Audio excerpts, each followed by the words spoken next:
विनोद जी हमारे बीच पहुंच चुके हैं। स्वागत है भाई। अगर आप लोग उठोगे तो मैं इनको बुलवाऊंगा ही नहीं। आप अगर सच में इनकी रेस्पेक्ट करते हो तो कोई भी भाई अगर असली मेवाती है जिसके अंदर मेवाती का खून है अपनी जगह पे बैठा रहेगा और बाकी दंगाई है तो भाई खड़ा हो जाए हो।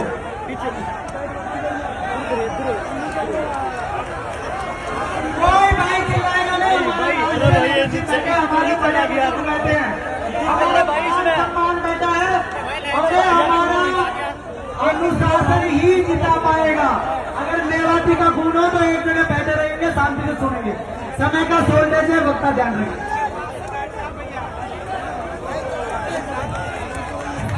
मोहब्बत की इस पंचायत में सबसे पहले आप सभी का हार्दिक स्वागत है।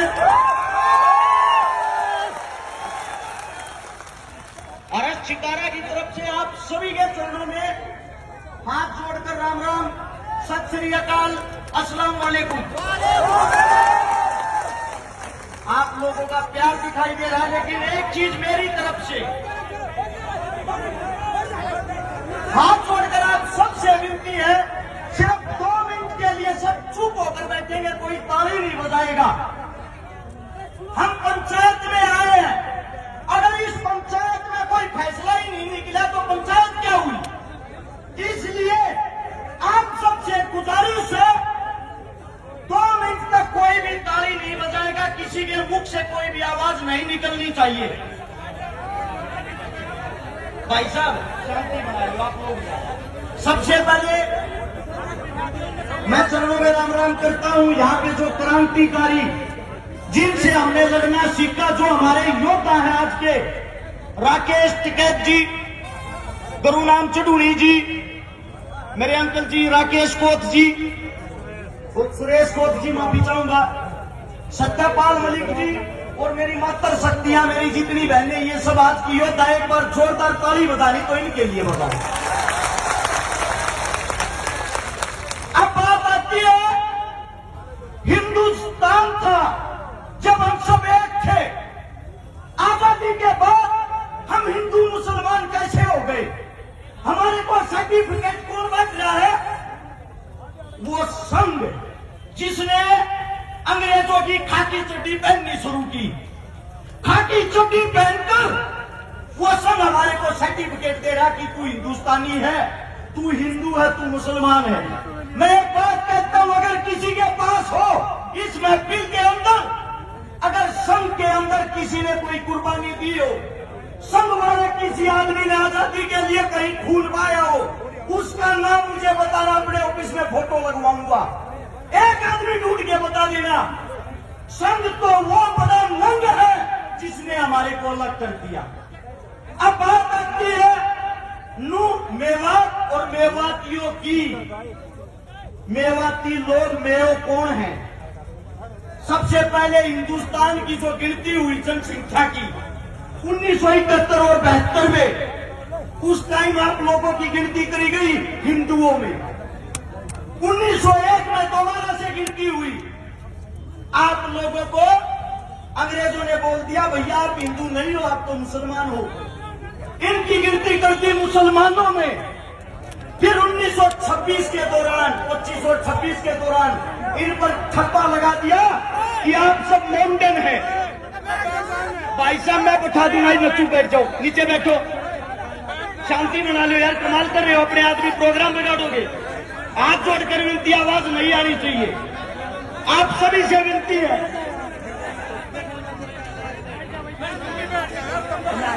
आप सभी साथियों को इतना कहूंगा, आप लोगों को ठप्पा लगा के बना दिया कि आप मुसलमान हो।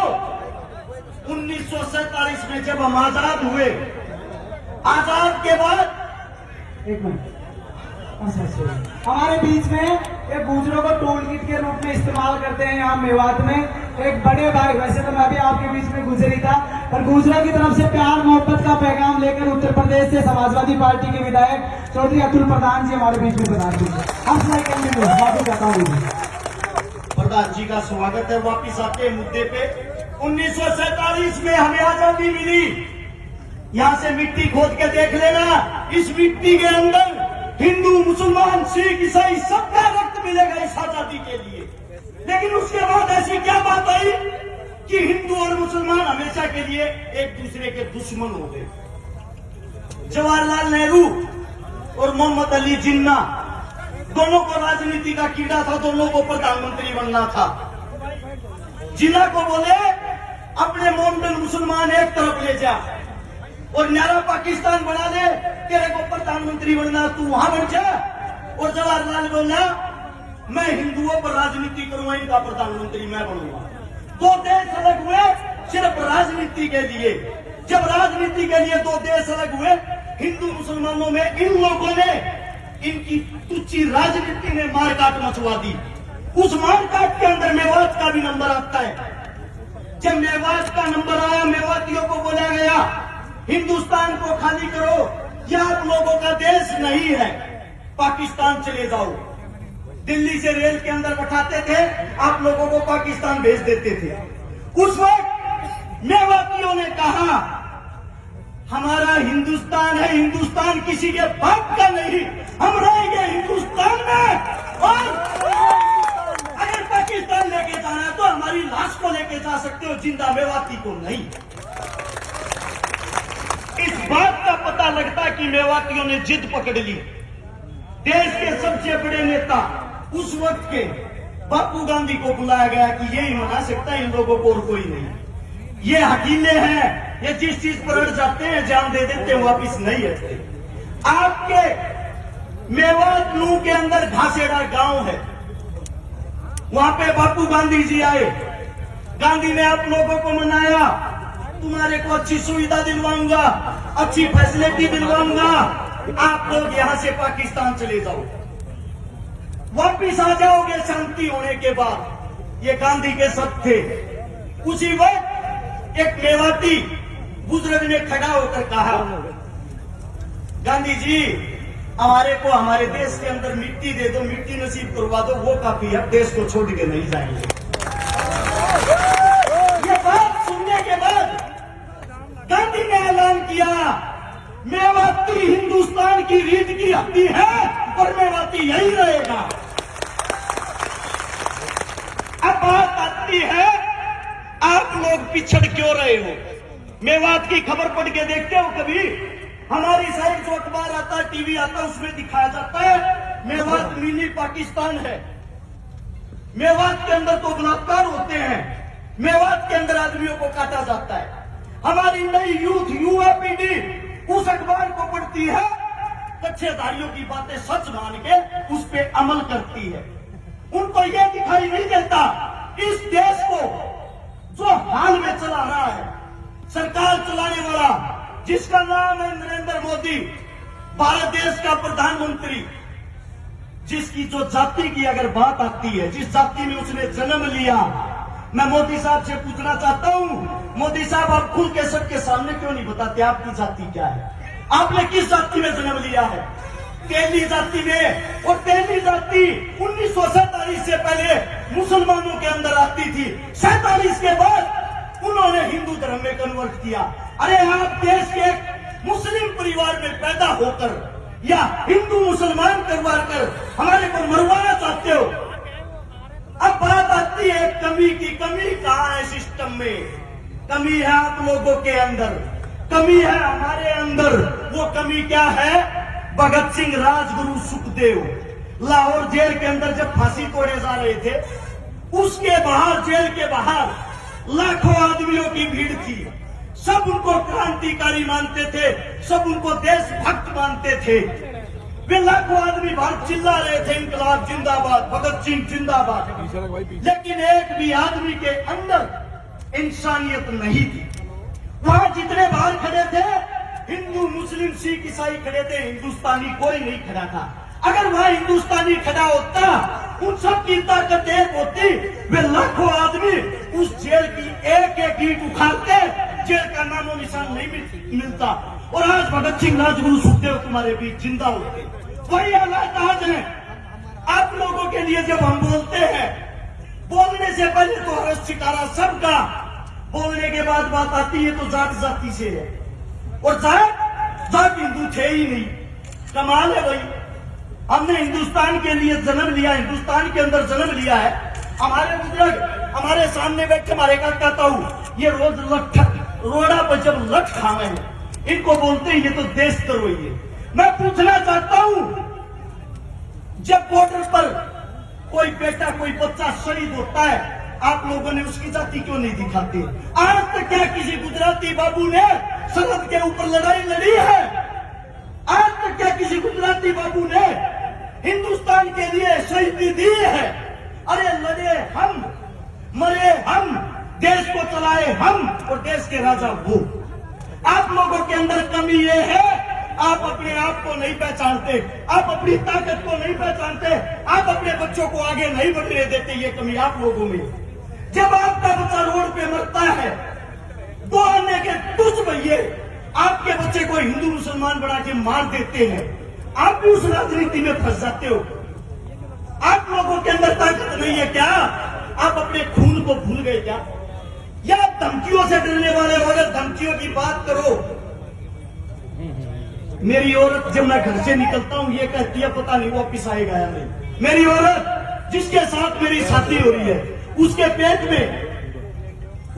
में दूसरा बच्चा है, मेरे को यह भी यकीन नहीं है मैं उसका मुंह देख पाऊंगा या नहीं। जिस दिन से नूह मेवात के ऊपर मैं बोला, मैंने शुरुआत की, ऐसी ऐसी धमकियां ऐसे ऐसे आदमियों की, सुबह मार देंगे शाम मार देंगे, फिर भी मैं एक बात कहता हूं इस सरकार को, समय तुम्हारा राज तुम्हारा हिम्मत है तो मार लेना।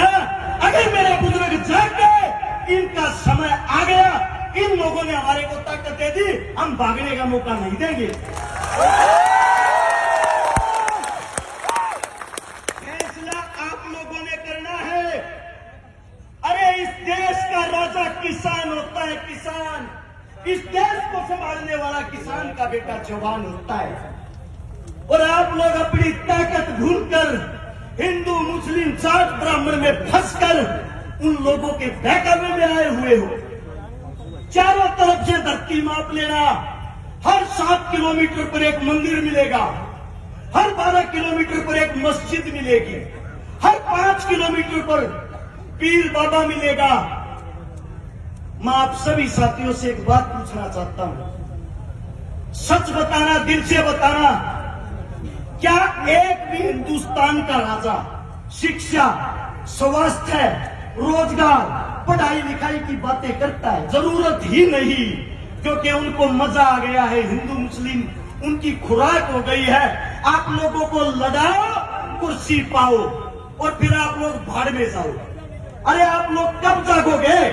मैं आप लोगों से सिर्फ एक बात कहना चाहता हूं, अगर आप लोग इस मेवात की पंचायत को बिना किसी निरीक्षण के वापिस अपने घर चले जाते हो, आपके बेटे आपके उन बच्चों की उम्मीदें टूट जाएंगी जो आज हमको धमकियां देते हैं। उनकी धमकियां सच हो जाएंगी। और आप लोगों में एक कमी है, जब आप लोगों की कोई लड़ाई लड़ता है उस वक्त तो आप टांग खींचते हो, और जब आपका बेटा आपका बच्चा मर जाता है तब उसकी आप मूर्तियां बनाते फिरते हो। अरे जीतते जी अपने का हाथ पकड़ के क्यों नहीं जीतते, टांग पकड़ना छोड़ के। मैं सभी साथियों से यह कहता हूं, जो भी बुद्धिजीवी बोले वो बातें मुद्दे की करे, हिंदू मुसलमान की करे, नूह मेवात की करे, ताकि सरकार को पता लग जाए जो आप भगाने वाली कला सीख रहे हो वो अब नहीं चलेगी आप लोगों की। और एक नारा जोरदार, हम सब एक हैं। मैं बोलूंगा हम सब, आप लोग बोलोगे एक हैं। पता लगना चाहिए कुर्सी के ठेकेदारों को। चलो आप कुर्सी पे बैठ नहीं सकते, उस कुर्सी को हिलाने की हिम्मत तो रखो। हम सब एक हैं, हम सब एक हैं। इंकलाब जिंदाबाद, इंकलाब जिंदाबाद। कोई मेरे मुख से गलत शब्द गलत बात निकली हो, आपका बच्चा आपका बेटा हूं, हाथ जोड़ के आपके चरणों में माफी चाहता हूं। राम राम, नमस्कार, जय हिंद।